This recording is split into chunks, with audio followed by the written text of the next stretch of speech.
A prolonged fast is when you do a long fast. The longest fast that anybody's ever done, 378 days. Whoa, over a year.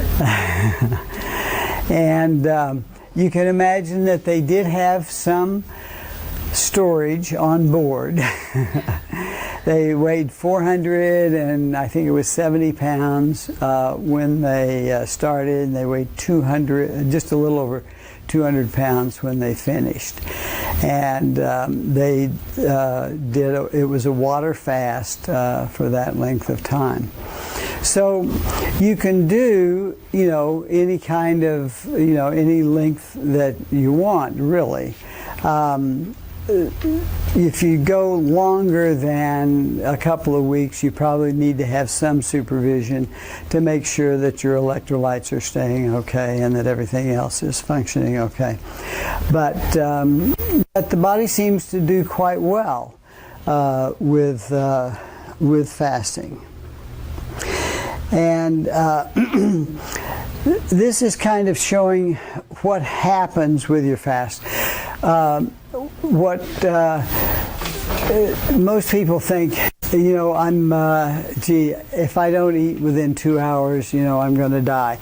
And there have been recorded cases of people who were caught in a situation where they couldn't eat, and after 3 days they died. Now there's no reason for that, because you've certainly got the ability to convert a lot of different parts of your body into energy. And so your blood sugar will last for 0 to 4 hours.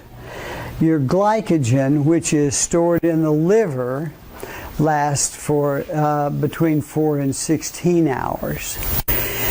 And 16 hours, they're beginning to shorten that and think that really the glycogen is pretty well gone before 16 hours, but around 16 hours. So you can see you have a 16-hour window every day when you're not eating. You're using up all of your blood sugar and you're using up the glycogen. And so once you've done that, then you're going to start burning fat. And for most of us, that's what we want to do, is to burn the fat. And so you'll start then metabolize your fat. So if you're going to do the 8 and 16, when would be the time to exercise? Hour 16, right? That would be the best time, because now you've used up all the easy stuff, and if you exercise and the body says, look, we need more energy, then it's going to go to your fat cells and start burning them. Then from this time on, you're starting to metabolize muscle and fat. And you are going to metabolize some muscle, but the studies have now shown that muscle, once you stop fasting and start eating regularly, that muscle is replaced very quickly, because the body knows that was essential, and it'll go back and replace it very quickly. And then when you get, if you continue to fast, then if you don't have enough fat cells, then you begin to metabolize your heart, your brain, other organs. But as long as you have fat, then you're okay. Because you've seen up to here, you're doing glucose.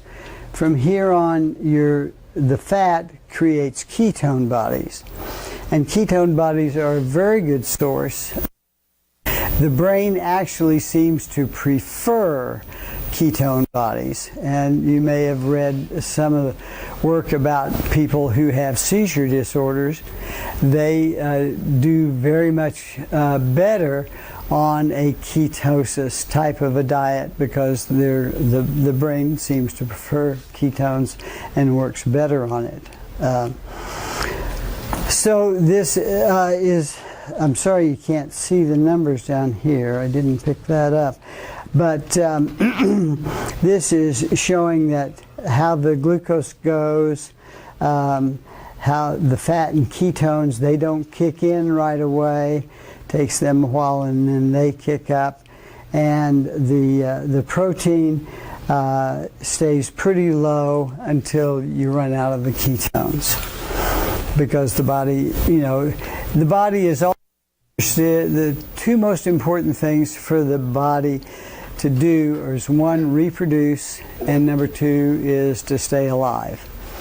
And so it does all of its work in that order, and those functions are protected by the different mechanisms in the body.